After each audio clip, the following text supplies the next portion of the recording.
వయస్సుతో వసంతమాడి వరించెలే సరాలతో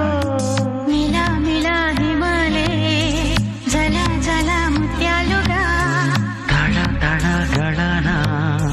తటిల్లత హారాలుగా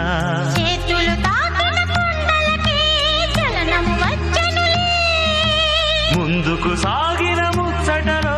మూవను పలికెనులే ఒక స్వర్గం తల వంచి ఇలా చేరే క్షణాలలో అందాలలో అహో మహోదయం భూలోకమే